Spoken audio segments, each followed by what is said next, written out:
Yo, what is going on YouTube? I am Germ here. So, Fnatic, they did it. They won a game. They were able to finally beat RNG, obviously, before eventually dropping out of Worlds with a final record of 1-5. So, crazy year for them. Lots of up and downs. You know, spring split, maybe not the most exciting. Summer split hit some higher highs, ended the, LEC season pretty strong, but obviously coming into Worlds with high-ish expectations as a 2 seed from the LEC, and they came up short. Obviously, a lot of people are going to say they had numerous issues going on behind the scenes. People are going to say that if they had upset, things would have been different. People are going to talk about how, the stress and pressure and everything that the players went through, how it was impossible to play through, and some of it's true.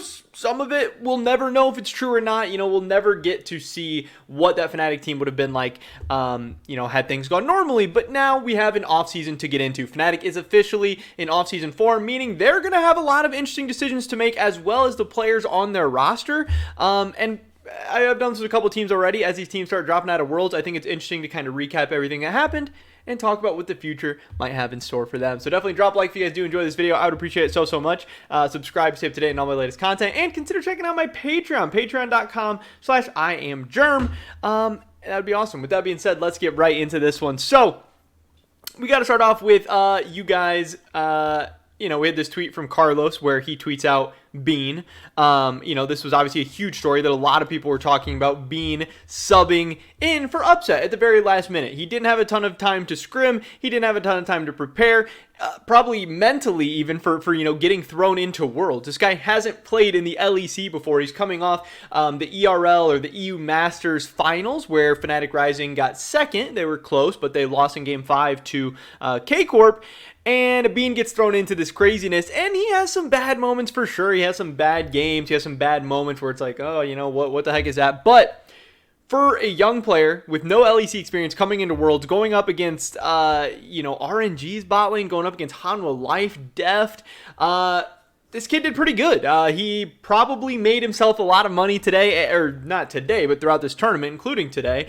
But he also, probably is going to be playing in the LEC now next season. And if he wasn't already on people's radars, which he was just playing in the EU Masters finals. ERL players come up every year. He's for sure on a lot more people's radars now. Obviously, Carlos recognizing him, tweeting this stuff out. Do I think Bean is going to end up on G2? Absolutely not. I mean, it's probably possible. I think it's pretty unlikely. But Carlos is just a memer. This is a very, very popular topic. People want to talk about it. Bean was also trending on Twitter, during the Worlds games, especially when Fnatic beat RNG. People were really starting to get excited, talking about if Fnatic was going to be able to do it, talking about how impressive it is, everything that Bean is doing and the whole Fnatic roster. And you guys just got freaking beaned, you morons. Tag your friends to totally bean them. There were so many Bean memes throughout the day. I mean, the fact that his name is Bean is just so funny. But I am generally curious to see what is going to happen with Bean in this coming offseason. I don't even know if he's still under contract with Fnatic or not. If he's still under contract with Fnatic's going to sell him off and get a nice chunk of money, which is always great. If not, they're going to be letting him go. Obviously, they're not replacing Upset or anything like that. We would assume. I don't think Upset's getting sold off or replaced or anything. I haven't heard that rumor, but, Carlos is always lurking. You never know. But obviously, we expect Bean to be on a new team, and that'll be exciting. Will it? I don't think he'll be in the ERLs again. I don't know where he's going to end up.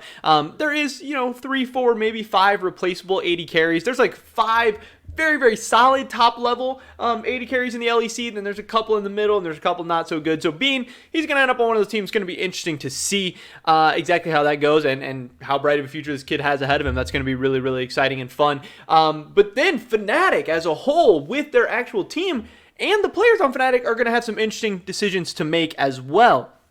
One of the more interesting things going on with Fnatic, and I put out a poll. I was like, now that Fnatic season's over, do you guys think Fnatic should make any changes? Or if you were Fnatic's general manager or coaching staff or whatever, would you make any changes to this roster? Because again, they had a good year. They finished second in the summer, but they weren't that good in the spring. They had high expectations coming into Worlds, but Worlds didn't really go great. So at the end of the day, they didn't win any titles this year. They didn't get out of groups at Worlds. They actually went 1-5. They were one of probably the worst teams at the group stage of Worlds.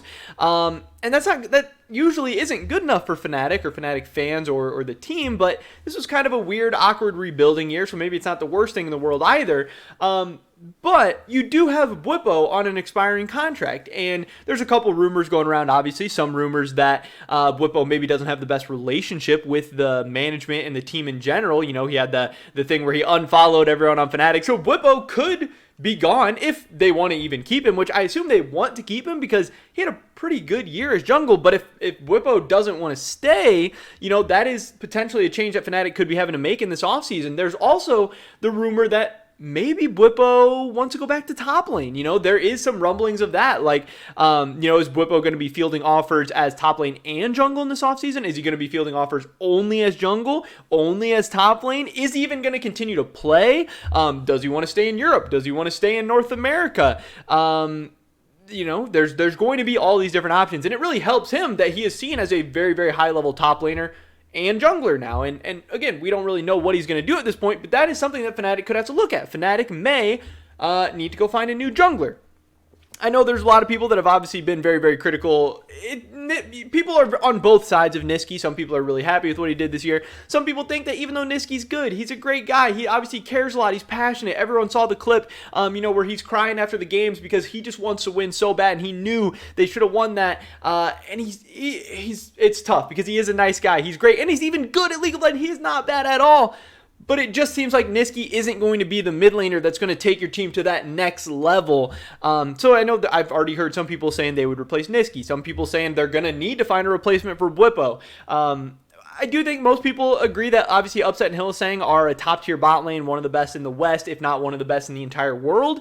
So it does suck that we didn't get to see Upset at these World Championships, especially knowing how much it means to him, how much he wants to go to World so badly, and how good him and Hylissang can be. Obviously, I think it's awesome that Fnatic locked up Hylissang for 2 more years. That's great, and maybe that incentivizes Bwipo to stay even more. Or maybe, you know, throughout this whole year, throughout all the craziness, Bwipo's at a stage in his life where he's ready to move on.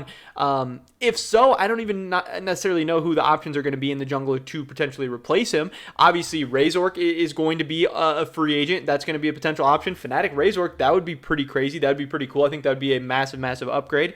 Other than that, I don't really know. You know, they might have to look to the ERLs or something like that. I know that there is going to be some names thrown around there. But yeah, that's going to be interesting to see. In the top lane, obviously, I expect them to hang on to Adam. It seems like they're building around him. He's a young guy, ton of talent, ton of potential, especially coming off Worlds and all this stuff.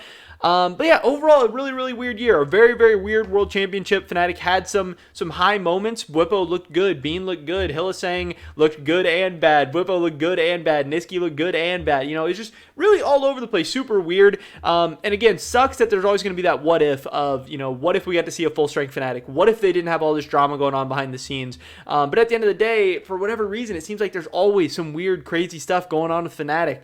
Yeah, I don't know. Super weird. But I am excited to see what the future has in store for Bean, where he ends up, and what this Fnatic roster looks like headed into 2022, because at the end of the day, I do expect some changes. I think there will be at least one change to this roster for 2022. Who knows if it'll be for the better or for the worse, but it's going to be interesting to find out. Fnatic had an awesome season, came to a little bit of a disappointing end, but hey, that's how it goes sometimes. Definitely drop a like if you guys did enjoy this video. I would appreciate it so much. Leave a comment down below letting me know what you think Fnatic is going to do or what they should do heading into 2022. I would love to hear your guys' thoughts and opinions. Subscribe, stay up to date on all my latest content. Hopefully catch you guys in the next one. But until then, peace.